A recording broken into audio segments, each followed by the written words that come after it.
ચાલો લાસ્ટ હવે URL connection અને યુઆરએલ કનેક્શન ક્લાસ, બરોબર. સો યુઆરએલ કનેક્શન ક્લાસ નું બીજું કશું જ નથી કે તમે જે કોઈ તમે યુઝ કરો છો વેબસાઇટ, એ વેબસાઇટમાં તમે રેક્ટ કરીને વ્યૂ પેજ સોર્સ કરો તો ઈ કન્ટેન્ટ જોવા માટે આનો યુઝ થાય છે. પ્યોર થિયરી ક્વેશ્ચન છે. હા, આઈડીએમ તમે યુઝ કરતા તમને ખબર હોય ગ્રેબર નો ઓપ્શન આવે, તમારે કોઈ વેબસાઇટ નું બેકએન્ડ નું પેજ તમારે લેવું હોય તો એની માટે યુઝ કરી શકાય, બરોબર. તો એ બહુ હેલું છે. આને યુઆરએલ કહેવાય. તમે આગળ ભણશો સીએ માં મેઇન ટોપિક તરીકે આવશે. યુઆરએલ છે ને બેઝિકલી એટલા પાર્ટથી બનેલું હોય. જે પેલો પોર્શન છે આને કહેવાય છે પ્રોટોકોલ, બરોબર. આ જે દેખાય that is hypertext transfer protocol, કે જે www ને કનેક્ટ કરવા માટે યુઝ થાય. પછી જે આવે એને કહેવાય હોસ્ટ અથવા આઈપી એડ્રેસ. જેનું કામ શું છે તો કે તમે જે આ ડબલ્યુ વર્લ્ડ વાઇડ વેબ છે એમાંથી આ સ્પેસિફિક એડ્રેસ ગોતવાનું કામ કરે. એની પછી આવે પોર્ટ નંબર અને આ તમારું ફાઇલ નું નામ આવે. આને કહેવાય છે આખું યુઆરએલ. જે કમ્પ્લીટ છે યુઆરએલ કહેવાય. 4 પાર્ટ નું બનેલું હોય: પ્રોટોકોલ, નેમ અને ડીએનએસ નેમ, બરોબર. હવે આને આપણે ઉપયોગ કરીને શું કરવું છે તો જે આપણી વેબસાઇટ છે ને વેબસાઇટ નો બેકગ્રાઉન્ડમાં કન્ટેન્ટ જોવા માટે યુઝ કરી શકાય, બરોબર. તમને KL લગભગ મેં આપી હતી, લગભગ ની આપેલી છે KL2, કે જેમાં શું હતું કે વેબસાઇટ કેમાં બની છે ને એની માટે તમે આનો યુઝ કરી શકો. બહુ સારું કોઈ બુદ્ધિ દોડાવી એટલે ટૂલ્સ નો યુઝ કર્યો છે, બરોબર. આમાં તમારે ડોટ જાવા તમને ફાઇલ મળે અથવા ડોટ જેએસપી મળે અથવા ડોટ એસપી મળે તો તમને ખબર પડે કે જાવા ડેવલપમેન્ટ થયેલું હોય. તો એની માટે ક્લાસ છે યુઆરએલ ક્લાસ, બરોબર. બીજું આનું છે યુઆરએલ કનેક્શન ક્લાસ, કે તમારી જે વેબસાઇટ છે એ વેબસાઇટ ની હારવાર કનેક્શન ને ઓપન કરવા માટે પણ યુઝ થાય છે.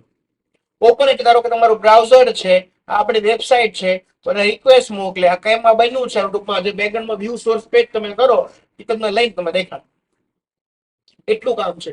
લોજિકલી એનું કામ શું છે કે તમે જે એડ્રેસ લખતા હો ને એડ્રેસ વર્કિંગ છે કે નહીં, સાચું છે કે નહીં, એ વેલિડેશન ચેક કરવા માટે યુઆરએલ કનેક્શન ક્લાસનો યુઝ થાય છે, બરોબર. આ ધ્યાન આપો.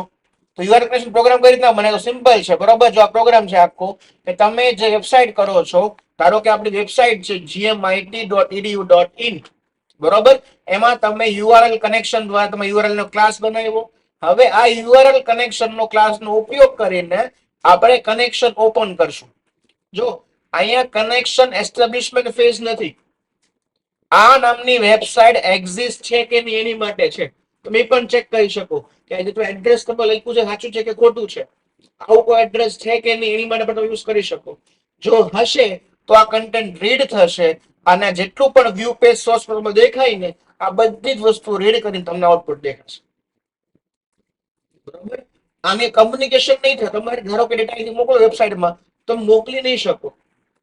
તમે માત્ર આ વેબસાઇટ એક્ઝિસ્ટ છે કે નહીં અને તમે રાઈટ ક્લિક કરીને જે વ્યૂ પેજ સોર્સ જોવો છો ને એ તમને આખે આખો કોડ તમે ડિસ્પ્લે કરી શકશો. That is the URL connection class. ટૂંકમાં વેબસાઇટને ચેક કરવા માટે કે અવેલેબલ છે કે નહીં, અને હોય તો આપણને કેમ ખબર પડે તો આમાં કઈ કન્ટેન્ટ આવે, વેબસાઇટ નામની હોય તો કન્ટેન્ટ આવે, ન હોય તો કન્ટેન્ટ કોઈ આવવાનું છે ઇટ મીન્સ કે આવી નામની વેબસાઇટ છે નહીં, એટલે એને કહેવાય છે યુઆરએલ કનેક્શન ક્લાસ, બરોબર. આ ચેપ્ટર માંથી આટલા મોસ્ટ આઈએમપી ક્વેશ્ચન છે, બરોબર. આ જીટીયુ જો આ પ્રોગ્રામ કેમ પૂછાય, એક્ઝામ્પલ તરીકે સર્વર સોકેટ કોને કહેવાય સમજાવો. ટીસીપી આઈપી નો યુઝ કરીને ક્લાયન્ટ એક આવો મેસેજ મોકલે છે, welcome to Gujarat technological university, અથવા આપણે લખીએ વેલકમ ટુ જ્ઞાન મંજરી ઇનોવેટિવ યુનિવર્સિટી. તમને સર્વર જવાબ મોકલે છે આખું રિવર્સમાં. જો તો આ કામ કોણ કરે છે કે આ કામ કરે સર્વર. તો લોજિક શું થયું, આમાં ડેટા આઉટપુટ સ્ટ્રીમ ડેટા મોકલે, data input stream data read કરે. લોજિક શું થયું તો કે રિવર્સ સ્ટ્રીંગ, રિવર્સ સ્ટ્રીંગ કરશે, એકબીજામાં સ્ટોર કરાવશે, ફરીવાર આઉટપુટ સ્ટ્રીમ રાઈટ થી મોકલશે અને સામે ઇનપુટ ડોટ સ્ટ્રીમ થી રીડ કરશે. એટલે જો પહેલા સ્કેન કર્યું, સ્કેન રાઈટ થી મોકલ્યું, રીડ થી રિસીવ કર્યું, બરાબર. પછી તો કે રિવર્સ કર્યું, આપણને જવાબ મળ્યો, એ જવાબ આપણે પાછો રાઈટ થી કર્યો અને સામે શું કર્યું રીડ થી રિસીવ કરીને એસઓપી થી આપણે ડિસ્પ્લે કર્યું. આવો પ્રોગ્રામ છે. બટ હવે તમને અહીંયા વચ્ચે જે રિવર્સ કેમ કરવું એ તમને આવડવું પડે. સ્ટ્રિંગ રિવર્સ તમે ઇનબિલ્ટ થી કરો તોય વાંધો નથી, તમે લૂપ થી કરો તોય વાંધો નથી, લેન્થ થી શરૂઆત કરો અને તમે પૂરું કરો તોય ચાલે. That is up to you.